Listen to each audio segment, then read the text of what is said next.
Welcome to our first drive of the F66 2025 Mini Cooper S. I'm Gabe from MotoringFile, and this is first for us. We've driven the Countryman, of course, in most flavors, JCW, Countryman S, and of course Electric SE, but we have yet to drive the F66, which of course is the revised or new version of the petrol-powered Mini Cooper. There is, of course, a all-new electric Mini Cooper, the J01, which is entirely new and is a completely ground-up redesign. This is not it. This is a heavily revised car. So what does that mean? That means that this is inside and out redesigned. So, for instance, we've got an entirely new experience from a user experience perspective, completely new materials, new design language. And what's interesting about this, and really getting to know this car, is that it is sort of a dichotomy of if you will, of materials and quality. On the dash up here, for instance, you definitely have something that is a cheaper spec plastic than we've seen in the past. But at the same time, you have elements that do look really nice, that like actually appear to be higher quality. So it's interesting to see where Mini, probably looking at competition and maybe even getting customer feedback, has dialed back quality, and then in other areas upped quality a little bit. So this is still a Mini Cooper, of course. It doesn't have a manual. Manuals are not available, as are shift paddles anymore in the United States, which is moronic as far as I'm concerned. As far as a couple of folks who write for MotoringFile, I think we're all definitely in agreement there. It's absolutely crazy. But all that said, this is still a sporty car. They've done some small, subtle tweaks to this car, which I'm excited to go drive and try out. The track is a little different. The tires are different. The suspension is very slightly revised as well. The power is higher, about 15 horsepower more. There's a lot of things that point to a thoroughly refined version of the F56, which has always been pretty good, which point to something pretty promising, pretty interesting. So, I don't know what to expect, but we're going to take it down some of the best curvy roads we can find in Northern Illinois and come back with some early conclusions. But first, I do want to take you around outside briefly. So stepping from the inside and outside, you'll see this is the Chili Red 2. And here we have these little 17-inch U-spoke wheels, which I think really do this car a pretty major disservice. This looks fantastic with the 18-inch wheel options. I don't know if I love this combo so much. This has the classic trim. As you can see, it's got the black trim, which I suspect most people will probably prefer. However, again, if you get that trim, you can only get the standard seats. So a little bit of a kind of a strange move by Mini. You'll notice a couple things here. I think for one, new mirrors. The indicator is actually right there in the mirror, which is different. Of course, it used to be right here. So they've cleaned all of this up. And if you've seen our previous videos, this will all look familiar. Gone is any fog light, anything down here. The fog lights are now essentially taken over by more intelligent use of LED lighting. Here you'll see the sensor array. We talked a lot about this in MotoringFile. There's actually 12 sensors throughout the car. It helps with the, let's call it level 1 plus autonomy. Level 2 in the Countryman, but not quite here yet. Of course, the new lights with the signature LED daytime running lights. Brakes look to be carryover. And then we get to the back, which a lot of people have some thoughts on. This is a design that I think a lot of people get used to. I actually like it. Actually, it works well. In this color and this day, you can't see it so well, but the way the fender kind of comes into a point, it actually works fairly well. Again, hard to see in the red because it sort of flattens everything, but I think you get the idea. It's interesting to see this in person, of course, and see it on these small wheels. I think we, in the press have always seen the larger wheels. Let's just be honest, I don't think it's quite as impressive. It just doesn't match the sort of height of the car so much proportionally, but in general, I think it's an excellent refresh. It's an excellent redesign because it's so simple, so clean, and I think it really does the whole concept of what Mini is a great service by doing that. Okay, enough talk. Let's drive. Okay, so let's get into this thing. I did not come prepared. I just have my phone. I don't have any other cameras. My mount is not necessarily the most secure mount in the world. It's one I had lying around. This is not a professional camera mount. I have those, just not with me. So with all that said, I am going to see if we can do this. So we're gonna go to go-kart mode, that terrible sound, which you can turn off, and you should. A couple small things. You'll notice on my left-hand side, there's no more visor for the sun. Where is it?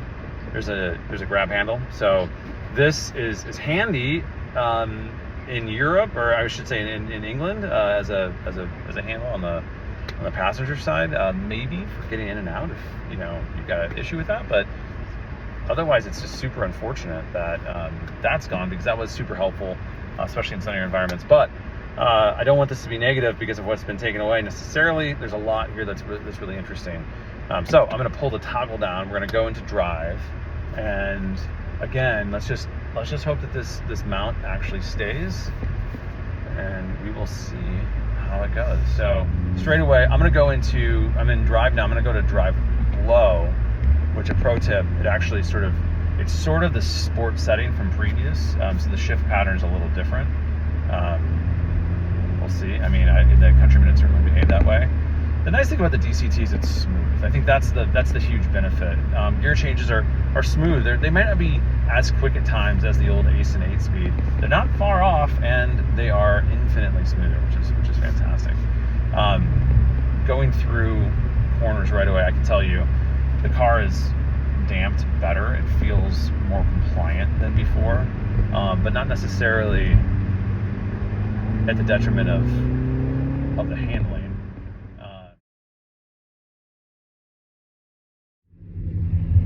So the last thing you saw was me saying "wow," because that's interesting. I mean, there's some neutrality to the handling and balance that I'm a little surprised at. The car's gonna understeer. It's a front-wheel drive car. It should understeer at the limit. If it's not, then the lawyers have messed up, because otherwise it's dangerous. But that said, I mean, it's really interesting. There's some there's some sort of balance in this car that I think we hadn't really seen previously. The other thing that's interesting too is straight away you get a sense of the turn-in being sharper, more crisp, which is fantastic because you want it to be. Again, this is me coming straight from an F56. So the turn-in is quicker. Feel through the wheel. I'll be honest, I don't think it's necessarily better than before from what I gathered thus far. But I think you're getting the information conveyed that you need, which is, I guess, what you get these days with a modern EPS system. Downshift's pretty actually impressed by the transmission and the way it's sort of predicting what gear I want. Now I can't change that manual, sure, but what I just felt there was probably the best programming I've ever felt on an automatic transmission on that road. I know it well.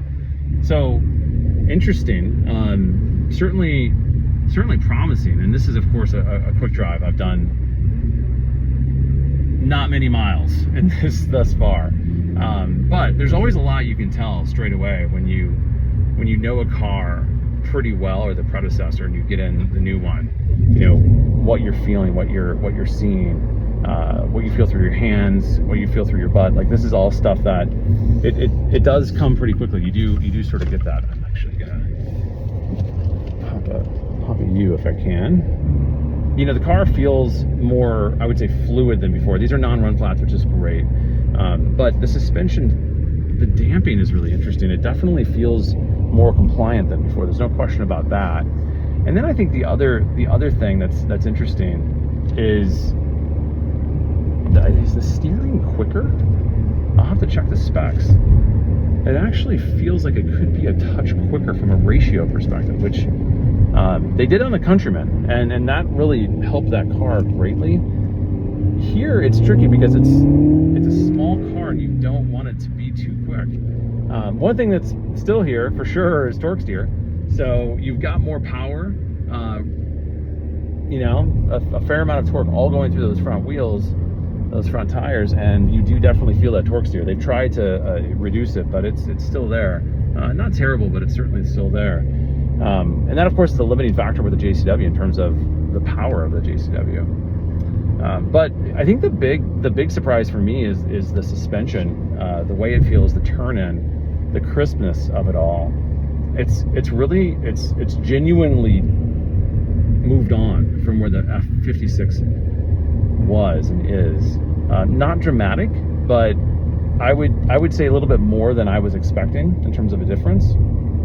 The transmission is definitely a generation on in terms of the way it is predicting downshifts. Of course, I am in L mode. I'm not entirely sure what L stands for, but in this mode, I get the type of shift patterns that you would get when you would have slotted over your automatic into the left-hand side into what many used to call sport or sport shifting. So, I mean, I would consider it sport, and it's working. You know, it actually feels pretty good. It's also a comfortable ride. Did I mention that? It's a comfortable ride. I'm a little surprised by this. It's still not floaty. I mean, this is, you know what's going on below the surface, but it's a touch more comfortable, which is really nice. Other initial impressions, I think it's interesting because you've got no cluster anymore, and so driving, you see right in front of you, of course, your revised HUD, and the revised HUD is nice. I mean, it's bigger, so you've got more display area in that piece of glass that pops up. The actual piece of glass itself appears to be bigger as well. It is standard on, I believe, all US cars, and it's one of those ads that it does make it work without a cluster. I think a lot of people will be put off by that whole notion of not having a cluster, but I think it actually does work, surprisingly. This thing over here, though, is a really, really nice ad.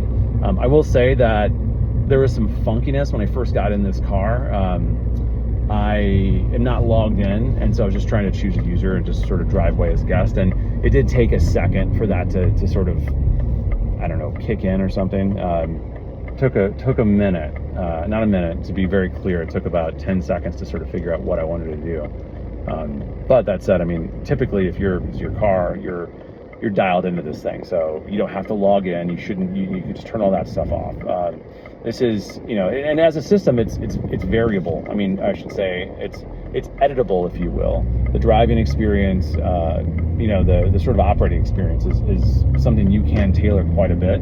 You can start off in different modes, different driving modes by default, except for go-kart mode, which I would assume might have something to do with the EPA, because it might, in a very fractional way, change, CO2 output or something, because of the throttle mapping. But other than that, I mean, you can really make it your own. You can set it to a drive mode that always is on when you start the car, and never change it again, and just keep it pretty simple. But yeah, I think what I'm feeling here, what I'm seeing with this experience is a car that is not just a revised Cooper S. I mean, this is, as Mini has really declared it, a new car. It will feel familiar, in maybe some good ways to a lot of folks. In some ways, I think people will be a little disappointed in certain small things. I know I am. I mean, no manual is to me, it's almost unforgivable in a lot of ways. But the DCT is good. It shifts quickly. I think more importantly, it's almost predictive in the way it does shift. Yeah, really, really solid first impressions. I think this is in a lot of ways a bold update, but a really well executed one. Stylistically, I love the exterior. I love what they've done, with caveats, of course, as I mentioned. I generally really like the interior as well. I mean, the center display is a game changer, and I think they've done an exceptional job.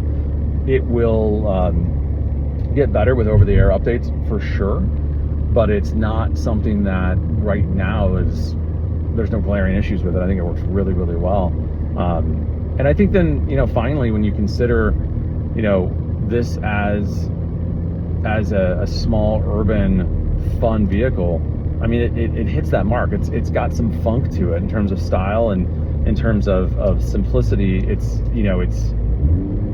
almost a little bit more, I would say, true to where Mini has been at historically than what we've seen over the past 10 to 15 years.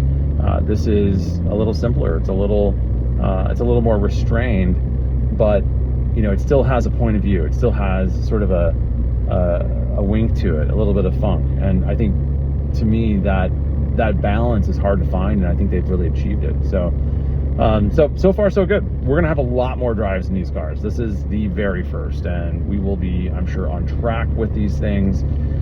Before we know it, we'll be driving a JCW version, which comes out, or I should say its debuts in October of 2024. Production starts in November.